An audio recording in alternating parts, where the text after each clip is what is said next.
The peloton enters France today with an arrival in Longwy after a 212-kilometre stage from Verviers in Belgium. The riders cover the length of Luxembourg on the way to the finish.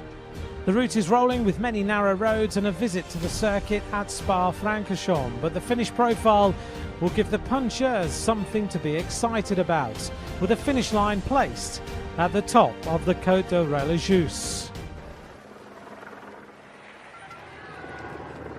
As we reach the third stage, there are some interesting questions being asked. Will Geraint Thomas try to keep his yellow jersey, or will he already ride for Chris Froome after his crash of yesterday?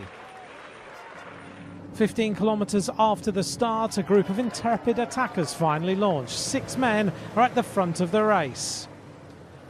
They push hard, taking advantage of the curves of the circuit of Spa-Francorchamps, with some points at 75 kilometres an hour. They failed to grow their advantage substantially, but the fight for the polka dot jersey continued. Niels Pollitt of Katusha Alpecin and Nathan Brown decided that the speed needed to increase, and they attacked. On the Côte d'Archouf, Nathan Brown tried to keep the polka dot jersey in the hands of the Cannondale Drapac team. It looked set that these riders would be alone all day. However, there was a sudden change in circumstances. Thomas de Ghent, Calmejean and Perichon raced across to the leaders. They then splintered the race, taking Hardy with them.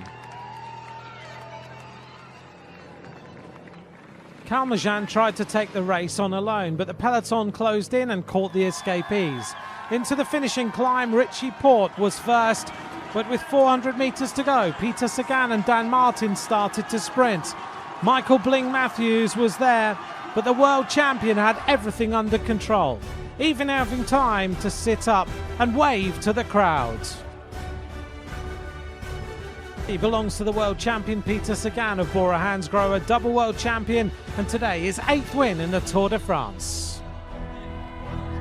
It was not easy with a headwind and the technical part in the end. It was a lot of stress from in the peloton.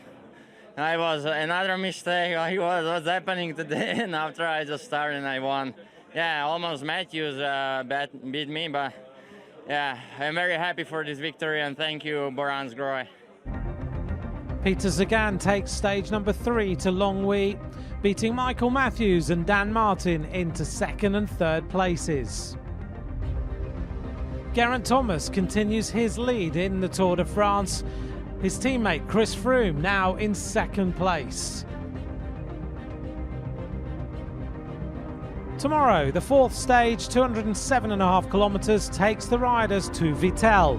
It's likely to be the 2nd rendezvous for the sprinters before the race to Planche de Belfield on Wednesday. The control of the race should fall to the sprinters' teams as they master any breakaways.